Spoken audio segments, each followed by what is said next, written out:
টাকা থেকে বেরিয়ে পড়েছে গান্ধীজি। মানে গান্ধীজি যে ছবি আমরা ভারতীয় কারেন্সিতে দেখতে পাই সেই ছবি এখন দেখা যাচ্ছে বিয়ার বোতলে বা ক্যানে। হ্যাঁ, ঠিকই শুনছো। রাশিয়ার একটা কোম্পানি সম্প্রতি গান্ধীজির বলতে পারো ছবিটাকে তাদের বিয়ার বোতলে বা ক্যানে লাগিয়েছে। এই নিয়ে যথেষ্ট শোরগোল পড়ে গেছে রাশিয়ায়, সোশ্যাল মিডিয়াতে হইচই হচ্ছে চারিদিকে।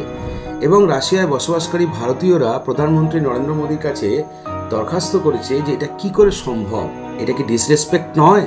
এবং গান্ধীজি যে কিনা বরাবরই বলতে পারো এই লিকারের বিরুদ্ধে ছিলেন এবং তার জন্যই বলতে পারো ভারতীয় সংবিধানের 47 নম্বর আর্টিকেলে লিকারকে কি করে ব্যান করা যায় সে প্রসঙ্গে উল্লেখ রয়েছে। এবং যথারীতি গুজরাট এবং বিহার ড্রাই স্টেট বলে আমরা পরিচিতি জানি। তাহলে এটাকে কি বলবো? এটা কি কোনো মার্কেটিং গিমিক নাকি ডিসরেসপেক্ট?